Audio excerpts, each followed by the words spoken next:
ተሰበሰቡበት ቦታ ነው ልጃቸውን የቀጠቀጡባቸው። እንግዲህ ያስቡት ፖሊስ እያየ ማለት ነው እዛው ወላይታ ሶዶ ላይ። ይሄ ቪዲዮ እስከዛሬ በቃ ከሰራኋቸው ቪዲዮዎች በላይ በጣም በቻላችሁት ያህል ኮፒ ሊንክ ሼር አድርጋችሁ ኤኒ መጅሊስ ሊሆን ይችላል፣ የሃይማኖት ተቋማት ጉባኤ ሊሆን ይችላል፣ ደዩስ ላልሆነ ሙስሊም በሙሉ ደርሶ እልባት ማግኘት ያለበት ጉዳይ ነው። ወላይታ አካባቢ እንግዲህ ይሄንን ፎቶ የወሰድኩት ያህያ ኢብኑ ከተባለ ወንድማችን ነው እና እኚህ ሽማግሌ እንግዲህ ከ80 ዓመት በላይ የሆኑ ሽማግሌ ወላይታ ሶዶ ላይ ሻይ ቤት ከፍተው ይሰራሉ ማለት ነው። እድሜያቸው እንደዛ ነው እና እዛ ቦታ ላይ የቀጠሩት የራሳቸውን ብሔር የሆነን ሰው እዛው ወላይታ የሆነ ልጅ ማለት ነው ቀጥረውት ያሰራሉ።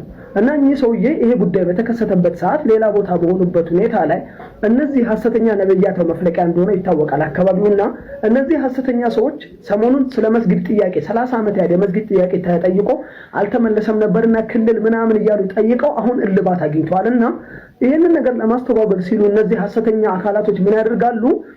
እዛ ሻይ ቤቱ ላይ ሰውየው በሌሉበት ቦታ ላይ መጽሐፍ ቅዱስን አስገብተው ቀዶ ብስኩት እንዲሸጥበት ያደርጋሉ።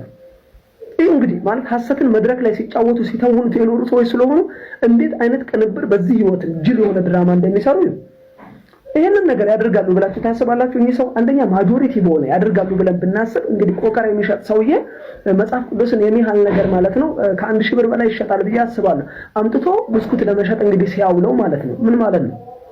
ሊያደርገው አይችልም። ከብስኩቱ ምን አትርፎ ነው በመጽሐፍ ቅዱስ የሚሸጠው? ምናልባት እንኳን ይሄንን ነገር አደረገ ብንል ምናልባት በኪሎ ገዝቶ ከሆነ ለእምነቱ ለሆድ ያደረሰው ካደረገው ብለን ማሰብ መቻል አለብን። ነገር ግን እውነታው ምንድነው? ራሳቸው ፓስተሮቹ ይሄ መጽሐፍ ቅዱስ እንዲገባ አድርገው ተጠቅልሎ እንዲሸጥ ያደርጉና ሽማግሌው ካሉበት ቦታ ተደውለው ይጠሩና እኚህ ሽማግሌ እየደበደቡ በፖሊስ ይዘው ፖሊስ ጣቢያ ድረስ ይወስዱና ያስሯቸዋል። መጽሐፍ ቅዱስ ላይ ሽጣል ክብሩን አዋርዳል ብለው ማለት ይሄ ነገር እንዲሆን በፍጹም ማልፈቅድ ማልደግፍ ሙስሊም ነኝ። እንደምታውቁት መጽሐፍ ቅዱስ ክብሩ እንዲነካ አልፈልግም። ምክንያቱም ቁርአን ላይ እምነታቸው እንዲከበርላቸው አምላካቸው እንዳይሰደብባቸው ስለሚያስጠነቅቅ ማለት ነው። ከዛ ይሄንን ድራማ ይፈጥሩና ሰውየውን ያስገቧቸዋል ማለት ነው እስር ቤት ካስገቧቸው በኋላ ልጃቸው ሊጠይቃቸው ሲል ልጃቸውንም እዛው ፖሊስ እያየ ደብድቦ ቀጥቅጦ ምናምን ማድረግ ማለት ከዛ እዛ ያሉ ሙስሊሞችን ማሸበር መደብደብ ጀምረዋል። አንዳንድ ኢትዮጵያ ውስጥ ነው የምንኖረው ማለት ነው። ማጆሪቲ የሆንክበት ቦታ ላይ ማይኖሪቲ ሆነ ትቀመጣለህ። ወደ ስልጤ ብትሄድ ወደ አፋር ብትሄድ ማይኖሪቲ ነው የምትሆነው። ተከባብረና ተዋደን ነው የምንኖረው። ወላይታ ላይ ስልጤዎች እንዲሁም ሙስሊሞች ተጋብተው ተዋደው ይኖራሉ። እኚህን ሰው እየተመለከተው ገዛ ብሔራቸውን አይቶ በዛ ብሔር ያሉ ሰዎችን ጥቃት ሁሉ እንደጀመሩት ነው የሰማሁት መረጃ ማለት ነው። ስለዚህ ይሄንን ነገር መጅሊስ የበላይ መሪ ነኝ የሙስሊሞች አባት ነኝ እስካለ ድረስ ኃላፊነቱ ነው ግዴታው ነው ቦታው ላይ ገብቶ ማድረግ አለበት። ትልልቅ ባለሀብቶች ስልጤዎች ወጡበት ቦታ ነው እነ ሙለጌ የመሳሰሉ ባለሀብቶች ማለት ወላይታ አቃፊና አብሮ የሚኖር ህዝብ ነው።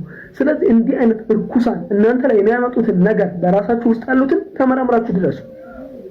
ፖሊሶች በተሰበሰቡበት ቦታ ነው